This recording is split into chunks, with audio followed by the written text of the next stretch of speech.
But up first, we've got a real treat for you. Boa, bitch on arrival. Hello. Oh my God, you used my God-given name, bitch on arrival. Of course. I was such a fan of yours when you were on Canada's Drag Race Season 1. Thank you. You and my mother. No, but more than that. We love talking about transformation here on the show. Great. You are unrecognizable. Yeah, I know. You know, once I got the implants, and then you can't even tell who I am anymore. No. You were a curvier girl. Yeah. Still a bit curvy, you know. But just a different kind of curvy. Yeah, different kind of curvy. You had a gastric sleeve surgery in 2021. I did, yeah. Tell us why. You know what? Let me talk about my teenagers, actually, because then it can make sense to me. Tell us the story. So as a teenager, as a young adult, I really loved the gym. I loved being physical. I really took my body and my health really seriously. And then into my early adulthood, let's say like my 20s to now, I had some issues. You know, I wasn't using proper coping mechanisms, healthy coping mechanisms. I wasn't staying on healthy habits, and I really fell down a rabbit hole. So then when I was about 25, I found myself kind of not where I wanted to be. Mm-hmm. And I figured, you know what, I'm halfway to 30. People always say, nip this kind of thing in the butt when you're 30 or before, because so wise. That's what happens, is like it gets really, really hard, right? So I decided to have the surgery, and it was a really difficult thing to do, but I did it, and I'm very, very grateful for it. It was by no means, it wasn't an easy way out, which some people say, because I really had to do a lot of therapy, a lot of inside work. I've had to really figure myself out while I was going through this, because I wasn't able to use food as a way to self-soothe. Yes. Yeah. What is the intersection between you leaving your healthy habits and going down the rabbit hole, as you said, of not using the best coping mechanisms or the best way to cope, period, with doing drag? Because, and I say this with all respect to drag, everybody knows I love drag. We have drag queens on the show all the time. I respect drag. But you are in bars all the time. You have access to drinking and perhaps more at bars all the time. You are working around people who are getting drunk all the time. Yeah. And it is not an easy job to stand up in front of them and entertain them all the time. And so I know so many drag queens who have developed different problems, different substance abuse issues, because they are working in this kind of environment all the time. And so I just wonder, was there a dovetailing between you starting drag and you not liking where you were at in the end?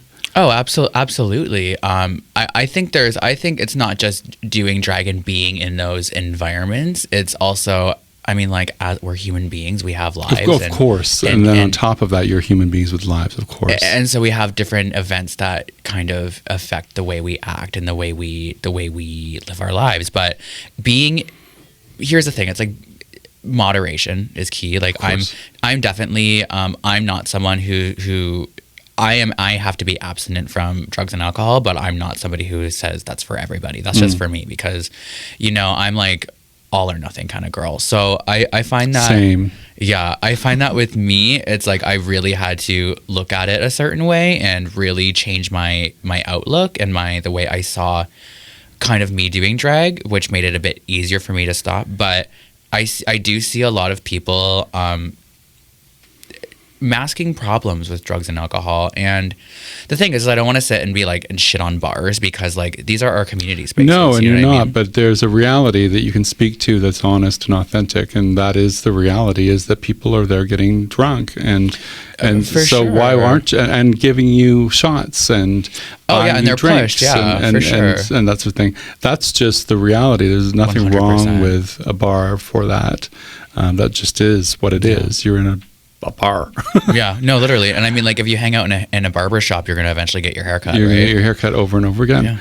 Yeah. You're an old soul, aren't you? Yeah, I am an old soul. Yeah, I feel that, because it takes an old soul to be able to, at a young age, look at themselves introspectively the way you have. Thank you. I appreciate that. No, I see that.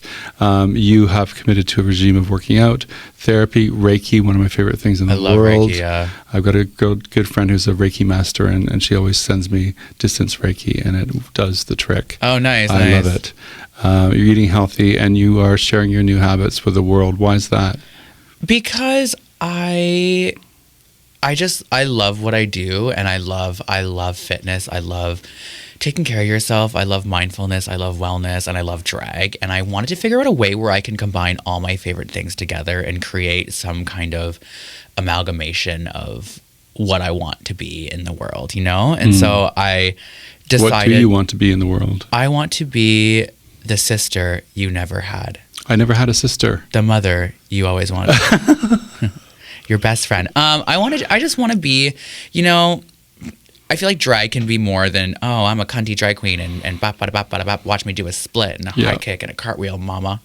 Watch me wear the wig. Well, you know who's quite mindful and is very focused on the positive and the law of attraction is RuPaul. Yes. Oh my God. Very much so. And she's in recovery, and she talks about her recovery a lot. Yeah. So you're going down a very interesting and proven path where success as a drag queen is concerned, aren't you? I hope so. Have you thought about it that way before? Oh my God, you're making me tingle now. Jesus, thank you so much. I have, but with everything, you know, it's I do get a lot of, what's the word, imposter syndrome. And I need to remind myself, and luckily I have a great support system. I have an amazing partner, Connor, who I love so much. He's here in the studio, very handsome man. Very handsome.